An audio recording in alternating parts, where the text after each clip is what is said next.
Assalamualaikum warahmatullahi wabarakatuh. Pada video kali ini, ada yang sering bertanya, kalau dalam PLSM itu boleh nggak menggunakan indikatornya satu atau single indikator? Nah, itu dia. Di sini saya akan kasih referensinya. Jadi kira-kira pertanyaannya seperti ini.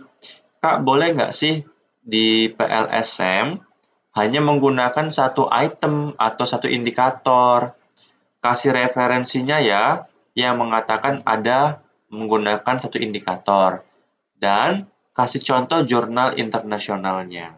Nah, sebenarnya kalau kita baca di buku ini, bukunya ditulis oleh Joseph F. Hare dan teman-temannya, ini kan, ada sih dia ngebahas tentang satu indikator atau single indikator atau single item.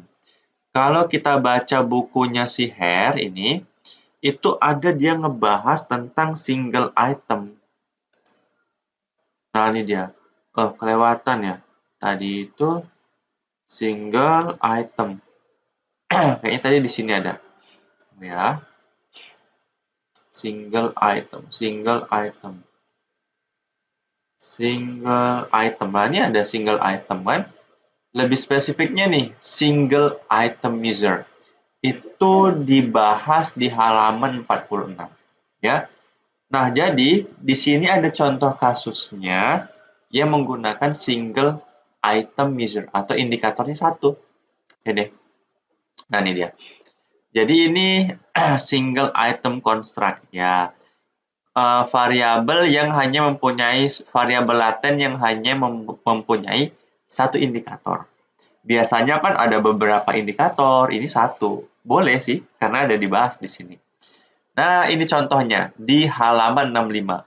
Jadi di bukunya Hare, Joseph F. Hare, di halaman 65, dia itu ngeberi contoh untuk penggunaan single item atau single indikator. Artinya diperbolehkan seperti itu ya.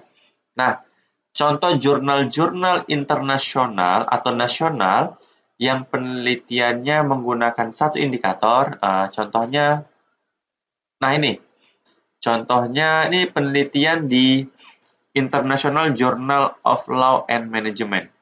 Ini tahun 2020 diteliti, ini publishernya Emerald ya. Mungkin ini jurnal keren nih.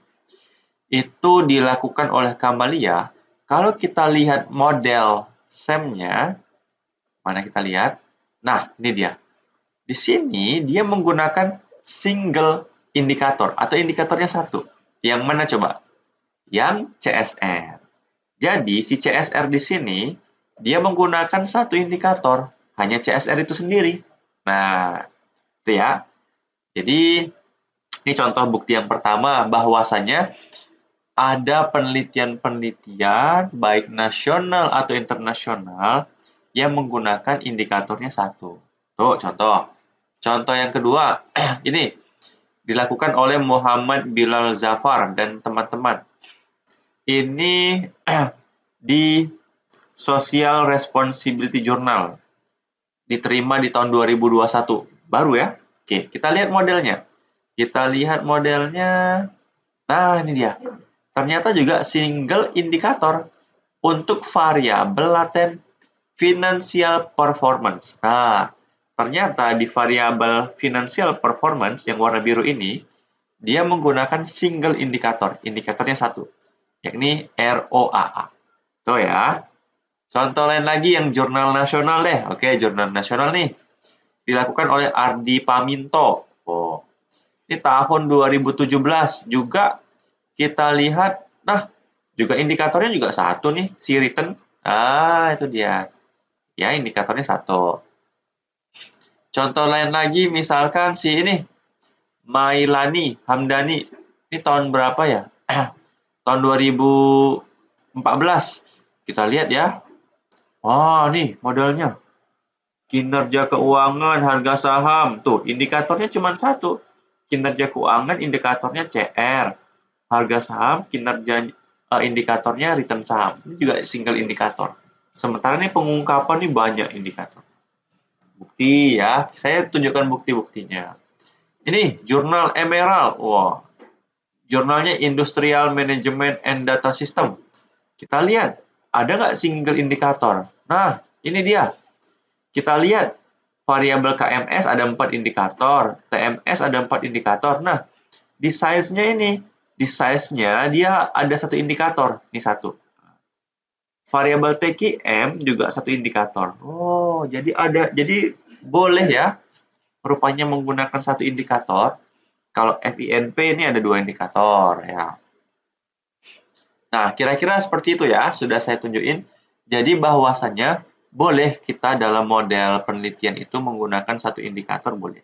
Karena referensinya dari HARE juga ada, dan jurnal-jurnal yang sudah melakukan demikian juga sudah banyak seperti itu. Jadi nggak ada masalah. Oke, semoga bermanfaat. Mohon maaf atas segala kekurangan. Assalamualaikum warahmatullahi wabarakatuh.